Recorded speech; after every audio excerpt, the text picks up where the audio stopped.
This guy used to think of me as a snob. कभी तो सामने वाला सेम पेज पे आएगा। ओके सो आज फिर मैं कोई एक ऐसी स्टोरी बताने वाली हूँ जो मैं बताना नहीं चाहती हूँ, बट मुझे एक्चुअली में पता है कि इससे आप लोगों को कुछ ना कुछ सीखने को मिलेगा। And by the way these Niels were not like this. ये हाथ से चावल खाओ तो ऐसे हो जाते हैं। हाँ, तो काफ़ी रिलेटेबल होने वाली है। हम में से ऐसा कोई इंसान नहीं होगा जिसके साथ ये हुआ नहीं है एटलीस्ट एक बार इन लाइफ।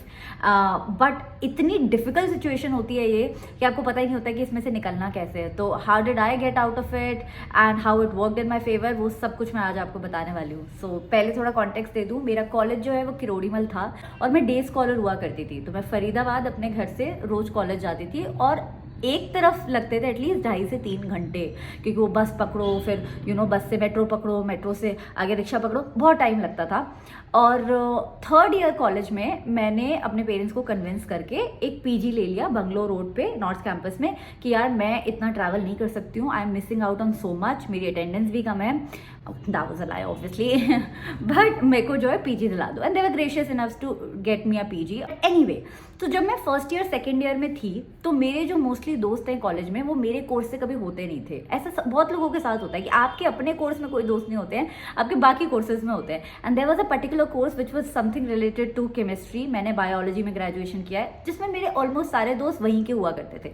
और एक लड़की थी जो ऑलमोस्ट मेरी कॉलेज बेस्टी आप बोल सकते हो। तो उसकी क्लास में एक लड़का था that I used to see around in parties और कॉलेज की पार्टीज या कॉलेज के फेस्ट, रेन डांस पार्टी हमारे कॉलेज में होती थी। तो इस समय मैं उसे देखती थी and he was actually quite introvert irrespective of gender. मतलब अगर आप इंट्रोवर्ट हो तो मुझे लगता है मैं आपसे बात कर पाऊंगी because I am an introvert. और वो लगता था सेंसिबल टाइप का लड़का लगता था। तो मेरे को वो लड़का काफ़ी पसंद था and it got to a point where for a couple of months I even had a crush on them, but obviously like I was very very clear in my head that this is not the age for a relationship। तो मुझे हमेशा पता था कि मैं pursue तो नहीं करने वाली हूँ, but हाँ मतलब little crush doesn't hurt anyone।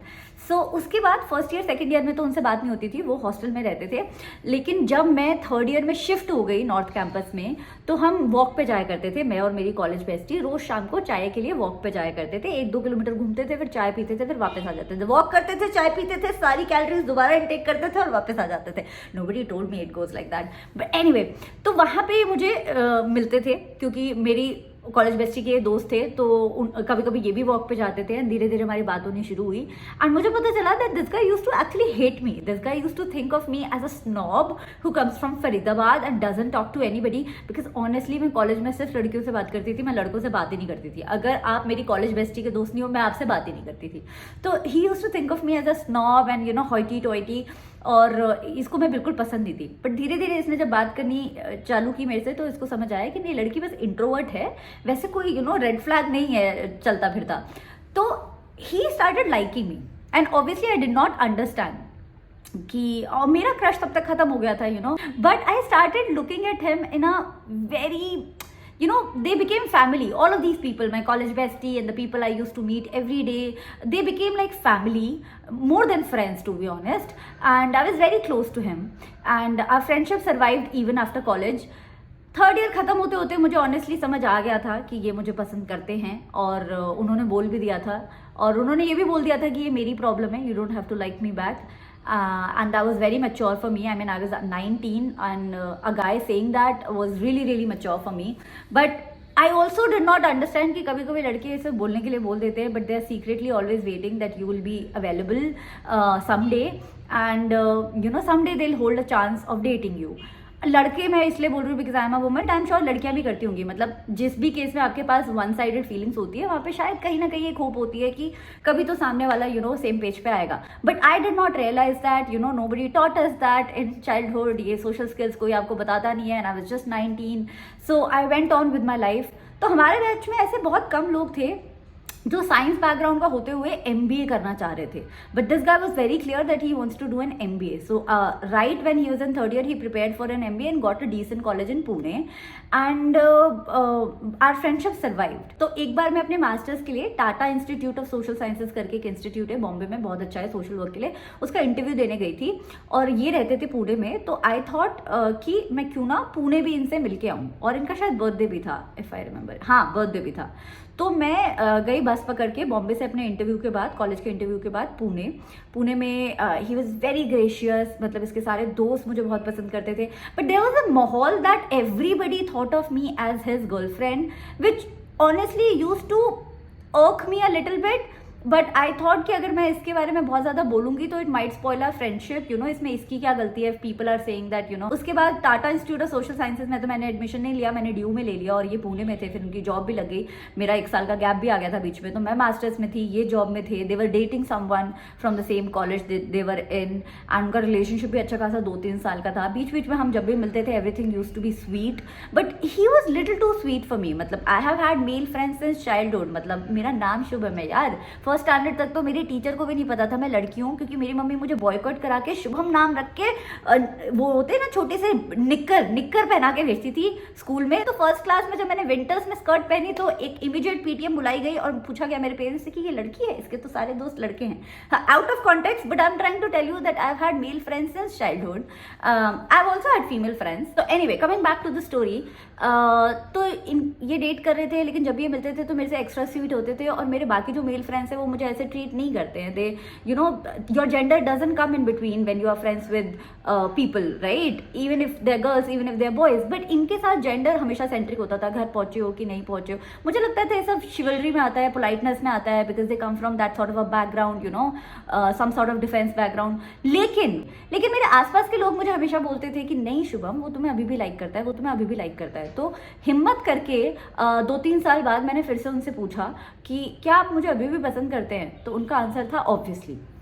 And I am not kidding, मेरे पैरों के नीचे से जमीन निकल गई. मतलब I felt 2 emotions, one I felt betrayed and one I felt guilt, but the guilt was so much more than the other emotion. The guilt of, you know, I just felt कि क्या मैंने कोई गलती कर दी है, क्या मेरे को ये सवाल पहले पूछ लेना चाहिए था, जो कि मैं कॉन्स्टेंटली पूछती आई हूँ, पर वो आंसर्स हमेशा यू नो कॉन्विलेटेड मिले हैं, या फिर मिले हैं कि नहीं ऐसा कुछ नहीं है, I have lost my feelings now and they are also in a relationship. But क्या मेरी तरफ से कोई गलती हो गई है, मुझे ज़्यादा मैच्योर होना चाहिए था. तो immediate guilt you know engulfed me, and suddenly all the last 3-4 years of our friendship where they were too sweet to me, they were always available to me, they started making sense to me. And suddenly you know आपको एक euphoria moment होता है, आपको समझ आता है कि तुम्हें क्या लग रहा था, you are best friends with them, no, they have always been in love with you. And I started crying and they were like no it's not your fault, तुम्हारी कोई गलती नहीं है and all. लेकिन फिर मैंने उनसे क्वेश्चंस पूछे. मैंने बोला कि आपका तो रिलेशनशिप था and you were set to marry that girl, and you know what he said कि अगर मैं एक बार बोल देती तो वो अपना रिलेशनशिप खत्म कर देते. Now I don't know how to feel about it, and I could only feel guilt. And he said one more thing. He said, why do you think I did an MBA? I did an MBA because I know you come from Delhi NCR background, and I know that you know you have had a certain style of lifestyle, and I wanted to provide that to you. और मतलब मुझे चीज़ें समझ आनी बंद हो गई. इसका कोई कम्युनिकेशन नहीं था पहले. Maybe I was blind, maybe I was not reading between the lines, but मुझे कुछ बताया नहीं गया था. All I felt was hurt that my friendship is gonna go for a toss after this conversation, betrayal, and a lot of guilt. So we spent that evening and I came back my home, and the next day I called them up and I told them that listen, this is not gonna work out, I don't think we should be friends. And I'm not kidding, there doesn't go a single month, I won't say a day, but there doesn't go a single month that I don't look back and think about it and I don't miss them. I still miss my friend, but one thing very profound that I realized that day that I was you know breaking up my friendship with them was that दोस्त आपको और मिल जाएंगे life में. दोस्ती बनाना is the easiest thing to do. लोगों को tough लगता होगा, इंट्रोवर्ट्स को टफ लगता होगा, मुझे भी लगता है, बट वैसे मतलब और भी आगे चीज़ है, career banana and you know family की देखभाल करना, वो टफ चीज़ों में काउंट होता है. दोस्ती बहुत ईजी चीज़ है, आपको और भी दोस्त मिल जाएंगे, और नहीं भी मिलेंगे तो आपकी ज़िंदगी चल जाएगी उसके बिना. लेकिन sometimes in these tricky situations when you encounter that the other person has one-sided feelings for you, they literally just lie and they just wait for you to come on the same page. In that situation, no matter you're a guy or a girl, sometimes you have to be the bigger person, sometimes you have to let go of your friendship, and just think about them, because आपके दोस्त फिर से बन जाएंगे, but they are losing on precious time, precious years, where they can date someone else who will reciprocate their feelings, but instead they are just waiting for you. And I don't regret breaking that friendship. Do I miss them? Yes. Do I feel like calling them sometimes, maybe twice a year? Yes. Do I do that? No. I don't call them, I don't ping them. And you know what, they just got married. They got married this year. And a common friend of ours told me they got married to somebody that they were already dating, and I'm not kidding, I felt so happy for them. And I'm sure आप में से बहुत लोग या तो one sided feelings में हैं अभी, या आपके लिए कोई वन साइडेड फीलिंग्स लेके बैठा है जिसके साथ आप अपनी तरफ से दोस्ती में हैं बट उनकी तरफ से फीलिंग्स हैं. एंड दोनों ही सिनेरियो में वन साइडेड फीलिंग होना एंड वन साइडेड फीलिंग को केटर करना एक कॉम्प्लेक्स प्रोसीजर है.